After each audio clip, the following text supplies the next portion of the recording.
और मैं बिल का विरोध Only words should be deleted from the record. This all words should be deleted from the record. Honorable Member Smita Uday Wagji. Smita Uday Wagji.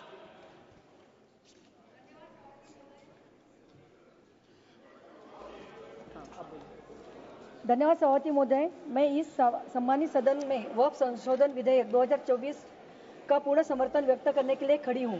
यह विधेयक वक्फ संपत्तियों के प्रबंधन में पारदर्शिता, जवाबदेही और निष्पक्षता सुनिश्चित करने के साथ एक अन्याय को सुधार करने का कार्य करेगा। यह विधेयक देश के न्याय, समानता और सुशासन की दिशा में एक बड़ा कदम रखेगा। कुरान में स्पष्ट रूप में वक्फ का उल्लेख नहीं किया गया है, लेकिन ज़कात और सदका के माध्यम से दान पर जोर दिया गया है। मूल रूप से एक सामाजिक संरक्षण के तौर पर भारत में वक्फ बोर्ड पर अंतर्गत लालच और अनैतिक प्रथाओं के कारण अपनी असली भावना खो दी है। वक्फ बोर्ड का कार्य धार्मिक नहीं बल्कि विनियम है। उसकी जिम्मेदारियां जैसी संपत्ति पंजीकरण, वित्तीय लेखा परीक्षण, कानूनी अनुपालन और विवाद समाधान वैधानिक की प्रकृति है। ठीक वैसे ही जैसे सार्वजनिक न्यासों के लिए चैरिटी आयुक्तों की होती है। वक्फ बोर्ड के अत्यधिक अधिकार प्राप्त है, जिसमें भ्रष्टाचार, कुप्रबंधन और अवैध कब्ज के घटनाएं बढ़ी। कुछ प्रभावशाली लोगों का वक्फ संस्थानों पर नियंत्रण बना रहा, जिससे गरीब और जरूरतमंद मुस्लिम समुदाय इससे वंचित रह गया। धारा 40 के तहत हजारों सरकारी और निजी संपत्तियों के मनमाने तरीके से वक्फ संपत्ति घोषित कर दिया गया, जिसके कानूनी विवाद पर आर्थिक नुकसान हुआ है। लाखों करोड़ों की वक्फ संपत्तियों होने के बावजूद भ्रष्टाचार और कमजोरी नीतियों के कारण इनका सही उपयोग नहीं हुआ। इसके कारण कई मामलों में निजी और सरकारी भूमि के जबरन वक्फ घोषित कर दिया गया, जिसके नागरिकों को कानूनी लड़ाइयों में फंसना पड़ा। इसके बारे में मैं आपको कुछ उदाहरण देना चाहती हूँ। भोपाल में सरकारी जमीन पर अवैध रूप से एक वक्फ परिसर बनाया गया था और निजी व्यक्तियों के जमीन पर कब्ज करने के कारण कुल 125 पंजीकृत कब्रिस्तानों में 101 रहस्यमय तरीके में गायब हो गए हैं। मुंबई में, हमारे महाराष्ट्र में वक्फ की भूमि में 60% से अधिक अवैध रूप से कब्जा कर लिया गया है।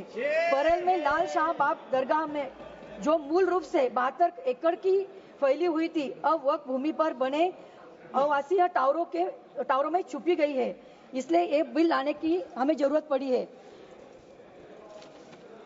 हमारे अखिलेश भाई ने पूछा था कि भारतीय जनता पार्टी ने कितने महिलाओं को यहाँ पे टिकट दी है। मैं भाई से बोलना चाहती हूँ कि भाई, आपके सामने जितनी भी महिला बैठी है वो भारतीय जनता पार्टी के से चुनाव लड़के यहाँ पर आकर बैठी है।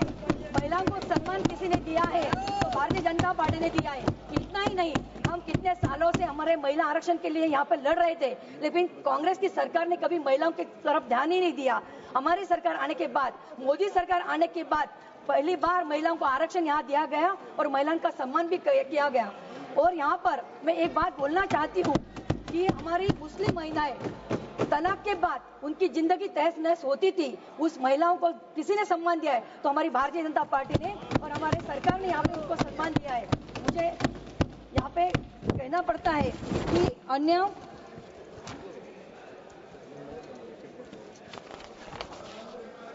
कुवैत, कतार, ओमान, सऊदी अरब, पाकिस्तान, तुर्की, बांग्लादेश, बहरीन, ईरान और मालदीव में महिलाओं के शामिल करने हेतु कोई प्रावधान नहीं रखा गया है, लेकिन संशोधन विधेयक 2024 में द्वारा भारत की महिलाओं में प्रतिनिधित्व को सुनिश्चित किया गया है। इतना ही नहीं तो हमारे महिलाओं के लिए 2 मिनट भाई, बोलो आराम से बोलो भाई, आराम से। महिलाओं को वक्फ संपत्तियों में अनेक वैध उत्तराधिकार व अधिकार मिलेंगे। विधवाओं को, तलाकशुदा महिलाओं को और अनाथों को वक्फ आय में प्राथमिकता दी जाएगी। वक्फ बोर्ड में महिलाओं को अनिवार्य भागीदारी सुनिश्चित की जाएगी। वक्फ संपत्तियों में इसमें मिलने राजस्व का उपयोग मुस्लिम महिलाओं को और शिक्षा, स्वास्थ्य में सेवाओं में किया जाएगा। आखानी, बोहरा, पासमानदा और अन्य पिछड़े मुस्लिम समुदाय को वक्फ प्रशासन में भागीदारी दी जाएगी। केंद्रीय वक्फ परिषद में राज्य वक्फ बोर्ड में 2 और गैर मुस्लिम सदस्यों को शामिल किया जाएगा, जिससे पारदर्शिता और जवाबदेही सुनिश्चित होगा। वक्फ संपत्तियों से प्राप्त आय का बड़ा हिस्सा गरीब मुस्लिम परिवारों को कल्याण और रोजगार सृजन के लिए इस्तेमाल किया जाएगा। अरे समाप्त बोलने दीजिए ना। कीजिए, 1 मिनट में समाप्त कीजिए, 1 मिनट में। प्रधानमंत्री नरेंद्र मोदी जी के नेतृत्व में यह विधेयक लाया गया है जिससे साधारण मुस्लिम नागरिकों को, विशेषकर महिलाओं, अनाथों और आर्थिक रूप से कमजोर वर्गों के सशक्त बनाए जा सके। धारा 40 को समाप्त किया गया है जिसमें अब वक्फ बोर्ड मनमाने ढंग से किसी भी निजी या सरकारी जमीन वक्फ को घोषित नहीं कर सकेगा। सरकारी भूमि में वक्फ घोषित करने से पहले वरिष्ठ सरकारी अधिकारियों से स्वीकृति अनिवार्य होगी। न्यायिक सुधारों से तहत वक्फ मामलों में उच्च न्यायालय की अपील की सुविधा दी जाएगी।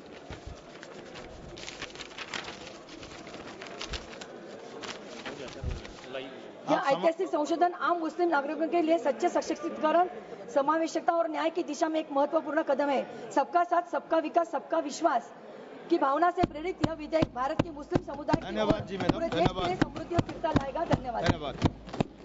माननीय सदस्य श्रीमती आर